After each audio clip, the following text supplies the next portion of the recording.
Hello friends, हम लोग textile पढ़ रहे हैं। हमने इसके पहले ऐंठन देखा था। ऐंठन क्या होते हैं और धागे में ऐंठन कितना दिया जाता है, क्यों दिया जाता है, ये सब हम पढ़ चुके हैं। अब हम लोग देखेंगे ऐंठन के प्रकार, ऐंठन होता क्या है। तो हम लोग देखेंगे कि ऐंठन कैसे दिया जाता है। मान लीजिए फ्रेंड, आपके पास कोई रेशा है, या तो आप उसको बाएं साइड घुमाएंगे या तो उसको आप दाएं साइड घुमाएंगे। जाहिर है एक साइड तो घुमाएंगे ही घुमाएंगे। लेकिन अपने वस्त्र विज्ञान में यहाँ से क्वेश्चन पूछा जाता है कि कौन सा एंटी क्लॉकवाइज ऐंठन है और कौन सा क्लॉकवाइज है। तो इसके पहले हम लोग देखे थे कि ऐंठन, निम्न ऐंठन क्या होता है, मध्यम ऐंठन क्या होता है और उच्च ऐंठन क्या होता है। ठीक है, अगर इस वीडियो को समझना है तो इसके पहले वाला वीडियो आपको देखना ही पड़ेगा। बहुत छोटा सा वीडियो हमने बनाया है। तो अगर आप देखेंगे कि अब देखेंगे ऐंठन के प्रकार। पहले हमने देखा था कि ऐंठन कितने होते हैं, तो हमने देखा था निम्न, मध्यम और उच्च। अब हम देखेंगे ऐंठन के प्रकार। तो ऐंठन के प्रकार कितने होते हैं? दो होते हैं। एक होता है यस ऐंठन, दूसरा होता है जेड ऐंठन। अब देखिए फ्रेंड्स, यस ऐंठन किस में दिया जाता है? तो जो यस ऐंठन है फ्रेंड्स, यस ऐंठन पूछता है कि किसमें, यस ऐंठन किस साइड में दिया जाएगा और जेड ऐंठन किस साइड में दिया जाएगा। तो इसको आप ऐसे समझ सकते हैं। मान लीजिए यस बना है, यहाँ हमने बाई भी लिखा है, तो बाई ये भूल जाता है, बार बार भूल जाता है। भूलने की वजह से शायद एग्जामिनर समझता है, इसलिए बार बार पूछता है। मान लीजिए हम लोग यस बना रहे हैं, तो हम लोग जाहिर सी बात है फ्रेंड, घड़ी की उल्टी दिशा में बनाएंगे। मान लीजिए हमारा कोई घड़ी है, ठीक है, आप जानते हैं घड़ी कैसे चलती है। तो अगर हम लोग विपरीत बना रहे हैं, मान लीजिए ये ऐसा इधर से बनाए हम लोग, ये यू करके, आपको दिख रहा होगा, बहुत बड़ा सा मैंने बना दिया।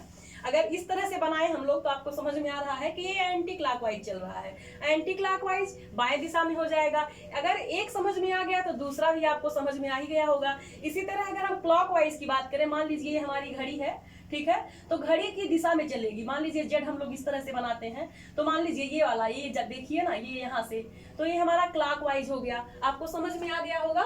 ये एस ऐंठन और जेड ऐंठन, एस ऐंठन बाई दिशा में और जेड ऐंठन दाई दिशा में। इसको आप S anti clockwise, Z clockwise ऐसे भी याद कर सकते हैं। सबसे इजी तो यही है, रटना नहीं पड़ेगा। अब देखेंगे फ्रेंड वायल क्या होता है। वायल एक कपड़ा होता है एक टाइप का। पूछता है वायल में कितने घुमाव दिए जाते हैं, तो हम बताते हैं वायल में 30 से 40 घुमाव प्रति इंच दिया जाता है। बस इतना इसमें याद करना है। वायल में क्या किया जाता है, तो 30 से 40 घुमाव प्रति इंच दिया जाता है। अब हम देखेंगे सूत्रों के माप या सूचकांक। तो हम जानते हैं फ्रेंड, जो सूत्र होते हैं उनके माप दो तरह से किए जाते हैं। कितने तरह से किए जाते हैं? दो तरह से। कैसे? एक तो होता है निश्चित वजन पद्धति, दूसरी होती है निश्चित लंबाई पद्धति। आप नाम से ही स्पष्ट है, निश्चित वजन पद्धति, जिसमें वजन निश्चित होगा, जिसमें वजन निश्चित होगा उसे हम कहेंगे निश्चित वजन पद्धति। और जिसमें लंबाई निश्चित होगी उसको हम कहेंगे निश्चित लंबाई पद्धति। ठीक है, अब हम यहाँ पे समझेंगे। ठीक है, अब इसमें देखिए जो निश्चित वजन पद्धति है, इसमें दिया है सूचकांक, गज और वजन। सूचकांक, गज और वजन। जो ये देखिए, एक गज आप जानते हैं 840 है, होता है एक गज में। अब ये पौंड की भाषा में कहा जाएगा ये एक पौंड है, लेकिन ये पौंड बढ़ेगा नहीं, अब ये गज बढ़ता जाएगा। कैसे बढ़ेगा? 840 जितना रहेगा 840 गज, तो ये हो जाएगा आपका एक पौंड। अब यहाँ देखिए फ्रेंड, वजन निश्चित है, ठीक है, तो एक पाउंड आपका 840 गज, एक पाउंड ही रहेगा तो आपका 2 हैक हो जाएगा, यानी 1680 गज। नंबर भी बढ़ रहा है यहाँ पे, पहला नंबर, दूसरा नंबर भी इसी तरह से बढ़ रहा है, तीसरा नंबर। तो इसी में आप मल्टीप्लाई, अब मान लीजिए इसको रट नहीं मिलेगा। 840 गज का एक पाउंड होता है, सही बात है, लेकिन अगर पूछेगा कि 2 गज है तो कितने पाउंड हो जाएगा, तो हम बताएंगे कि ये एक ही पाउंड होता है। लेकिन अगर इसमें पूछता है कि जो एक हैक होता है, एक हैक में 840 गज होते हैं, तो 2 हैक में या 3 हैक में कितने गज होंगे, तो आप क्या करेंगे, इसमें मल्टीप्लाई कर देंगे। मान लीजिए एक हैक में, ये क्वेश्चन आप जब प्रैक्टिस सेट सॉल्व करेंगे ना, एकदम सीधा सीधा मिल जाएगा आपको। तो मान लीजिए एक हैक है, मान लीजिए एक हैक में 800 आपका, एक हैक में आपका 840 गज होता है, 840 गज, ठीक है, 840 गज। अब 2 हैक पूछ रहा है तो हम क्या करेंगे, 2 से मल्टीप्लाई कर देंगे। 3 हैक पूछ रहा है तो हम इसको इरेज करके 3 से मल्टीप्लाई कर देंगे। जब मल्टीप्लाई करेंगे तो आपका, आप मल्टीप्लाई करके देख लेंगे, या फिर यहाँ देखिए कितना हो जाएगा, ये देखिए आपका हो जाएगा कितना, 2520 आराम से निकल जाएगा। आपको मल्टीप्लाई ही करना है, तो इसमें रखना तो है नहीं, आप ऐसे भी समझ सकते हैं। वैसे इतना ही पूछता है। आगे हम देखेंगे निश्चित लंबाई पद्धति। अभी आपको हमने बताया कि जो सूत्र के माप का सूचकांक होता है, इसको दो तरह से देखा जाता है, एक निश्चित वजन पद्धति, दूसरा निश्चित लंबाई पद्धति। निश्चित वजन पद्धति में वजन निश्चित था, मतलब 1 ही पाउंड था। अब लंबाई चाहे उसका कितना भी खींचा जा रहा था। मान लीजिए कोई रेशा है जो 1 पाउंड का है, ठीक है, उसको खूब लंबा किया जा रहा है, खूब बढ़ा दिया जा रहा है, तो उसकी लंबाई तो बढ़ रही है। हम लोग जानते हैं ना, जब कपड़े की दुकान पे हम लोग जानते हैं, आप जाएंगे जब, सब लोग ग्रामीण परिवेश से ही मैक्सिमम लोग होंगे, तो जब जाएंगे तो पूछता है, गज में भी बोलते हैं हम लोग, तो जब जितना लंबा कपड़ा होता है उसी के अकॉर्डिंग उसका गज निर्धारित किया जाता है, ठीक है। तो इसी तरह आप देख पा रहे हैं 840 गज, ठीक, 1680 गज, 2520 गज, गज बढ़ रहा है, गज बढ़ रहा है। हैक भी बढ़ रहा है इसमें, क्योंकि 840 गज का ही एक हैक होता है, और इसमें नंबर भी बढ़ रहा है, ठीक है। लेकिन ये जो पाउंड है ये निश्चित है, तो इसको हम कहते हैं निश्चित वजन पद्धति। इसी तरह हम लंबाई का देखेंगे। लंबाई किसमें, धागे की लंबाई किसमें मापी जाती है, तो ये डेनियर में मापी जाती है। यहाँ डी से इंगित किया गया है।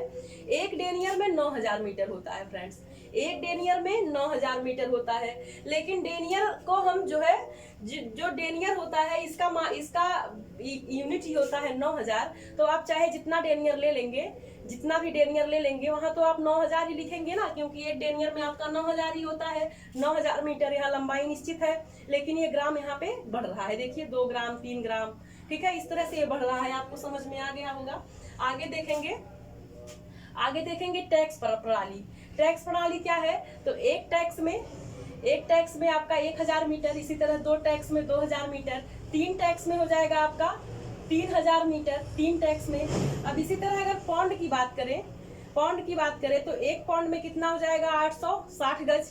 इसी तरह डेसी टैक्स की बात करें, ये ब्रिटिश पद्धति है, ठीक है। इसी तरह डेसी टैक्स की बात करें तो 2 डेसी टैक्स, 1 मिनट, ये दूसरा नंबर लिखा है, तो 1 डेसी टैक्स में, यहाँ हम 1 ही लिख दे रहे हैं, 1 डेसी टैक्स में कितना हो जाएगा, 10,000 मीटर। आप इसको याद रखेंगे, टैक्स में 1000 और डेसी टैक्स में 10,000। आप इसको रट के याद कर लेंगे, क्योंकि यहाँ से क्वेश्चन पूछा ही जाता है। अब हम लोग नेक्स्ट चैप्टर देखेंगे, क्योंकि हम लोग बहुत पहले से ही पढ़ रहे हैं ऐंठन और धागा निर्माण। अब हम लोग नेक्स्ट चैप्टर देखेंगे फ्रेंड्स। हम नेक्स्ट चैप्टर अगले वीडियो में देखेंगे। कुछ क्वेश्चन डिस्कस कर लेते हैं जो इसी वीडियो में इसके आंसर छिपे हुए हैं, और इसके पहले वाले वीडियो में भी इसके आंसर छिपे हुए हैं। मतलब ये जो चैप्टर हमने कंप्लीट किया है, इसी से हमने ये क्वेश्चन उठाए हैं, और आपके लिए हेल्पफुल होंगे, और इसमें से कुछ क्वेश्चन एग्जाम में आए भी हैं। तो देखा जाए अगर पहला क्वेश्चन, वस्त्र की सबसे छोटी इकाई कौन सी है, तो इजीली आप जान पाएंगे, पहले ही चैप्टर में पढ़ाया गया था। वस्त्र की सबसे छोटी इकाई कौन सी है, तो आप सभी जानते हैं, इस बार टीजीटी में भी आया हुआ है।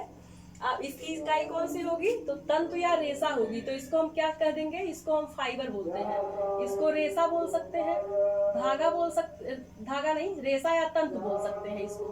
और इंग्लिश में बस याद रखेंगे कि इसको क्या बोलेंगे, यार्न बोलेंगे। इस बार तो ऑप्शन इंग्लिश का सही था, बट हिंदी का ऑप्शन गलत था, ठीक है। अगला देखेंगे, 30 से 40 ऐंठन युक्त धागा कहलाता है। इसमें हमने ऑप्शन दे दिया है, इसलिए इसका आंसर हम सोच रहे हैं कि ना बताएं, क्योंकि इसी वीडियो में इसका आंसर छिपा हुआ है। तो आप इसको कमेंट बॉक्स में इस दूसरे क्वेश्चन का आंसर लिख दीजिएगा। अगर आपको नहीं आता है तो आप तब भी आप कमेंट करेंगे, और इसका आंसर आपको मिल जाएगा। और वैसे भी इसका आंसर इस वीडियो में छिपा हुआ है।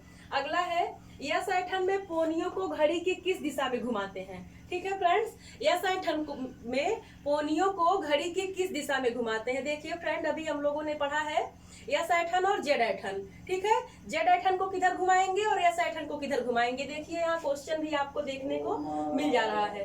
तो इसका भी हमने अभी देखा था, यस ऐंठन किधर घूमेगा, आप यस बना के ऐसे करके देख लेंगे, तो ये हो जाएगा एंटी क्लॉकवाइज, या फिर उल्टी दिशा, या फिर किधर, बाईं तरफ, एंटी क्लॉक।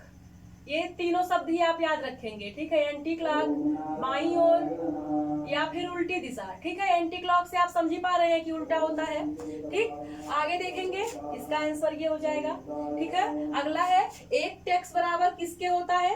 एक टैक्स में कितना होगा, एक टैक्स में और एक डेसी टेक्स में कितने मीटर होंगे। ठीक है, डेसी टेक्स में कितने होंगे ये आप खुद बताएंगे कमेंट में, और टेक्स में कितना होता है तो हम समझेंगे 1000 मीटर। कितना होता है? 1000 मीटर। ठीक है, ये बहुत ही इंपॉर्टेंट है। डेसी टेक्स भी आप कमेंट बॉक्स में कमेंट कर दीजिएगा, और डेसी टेक्स के साथ ही एक डेनियर में कितने मीटर होंगे ये भी आप जो है कमेंट बॉक्स में कमेंट कर देंगे। अगर आपको होम साइंस पढ़ना अच्छा लगता है और आगे कंपटीशन देना है तो आप जाहिर है फ्रेंड कमेंट बॉक्स में आंसर देंगे, लेकिन अगर आपको नहीं आ रहा है फिर भी आप कमेंट करेंगे और उसका आंसर हम से पूछ लेंगे। ठीक है, इससे डिस्कस करेंगे तो आपको याद भी हो जाएगा। आगे है अगला, एक हैक में कितने गज होते हैं। इस बार नहीं, किसी साल पूछा गया है, मैंने क्वेश्चन देखा है इसको। तो एक हैक में कितने गज होते हैं, तो अभी इसके पहले हम लोगों ने देखा था 840 गज। कितने होते हैं? 840 गज। और एक पौंड में कितने होते हैं, तो 560 गज। यहाँ कंफ्यूज नहीं होना है, वहां दिया था 840, बुक की बात है। तो अगर आपको ऐसे ही इजीली 560 मिल जाता है तो आप 560 मारेंगे, नहीं तो 840 ही लगाएंगे। ठीक है, अगला है रोविंग प्रक्रिया। रोविंग प्रक्रिया क्या होती है, तो रोविंग, अब ये देखिए 2 ही ऑप्शन यहाँ दिया गया है, इसमें से आपको एक चुनना है। और हम बार बार बता रहे हैं कि रोविंग क्या होती है और ऐठन क्या होती है। 2 ऑप्शन दिया गया है, क्वेश्चन इजी बन गया है, इसलिए जो है आप इसका भी आंसर आप बता देंगे कि क्वेश्चन नंबर 6 का ए होगा कि बी होगा, आप बता देंगे। ठीक है, इस तरह ये धागा निर्माण पूरा ही चैप्टर हमने कंप्लीट कर लिया है, और आगे भी कोशिश रहेगी कि टेक्सटाइल का जल्दी से जल्दी पूरा ही वीडियो अपलोड कर दें। और वीडियो अपलोड होने के बाद 1000 से 1500 क्वेश्चन आपको सिर्फ टेक्सटाइल का मिल जाएगा। इसी तरह हम लोग जितना भी पार्ट होम साइंस का है जो भी कंप्लीट करेंगे उसके ऐसे ही हम लोग क्वेश्चन भी सॉल्व कर लेंगे, जिससे आयोग हो, नेट हो, कोई भी एग्जाम हो, ऐसा कोई क्वेश्चन ही ना बचे कि वो लोग पूछे और हम लोग बता ना पाए। तो इसीलिए आप हमारे साथ बने रहें, और अगर आप चाहते हैं कि हम इससे अच्छे और बोर्ड पे पढ़ाएं तो आप प्लीज वीडियो को शेयर करिए, अपने फ्रेंड से बोलिए सब्सक्राइब करें वीडियो को। सब्सक्राइबर बढ़ते ही हम बोर्ड बदल देंगे। थोड़ी सी दिक्कत है, नहीं तो इस बोर्ड पे दिक्कत तो होती ही है, लेकिन हम उम्मीद कर रहे हैं जितना भी हम समझा रहे हैं आपको समझ में आ रहा होगा। आपको अगर समझ में आता है फ्रेंड तब भी आप लिखिए कमेंट बॉक्स में, आपको नहीं समझ में आता है तब भी आप बताएं कि हम किस तरह अपने वीडियो में इम्प्रूवमेंट करें।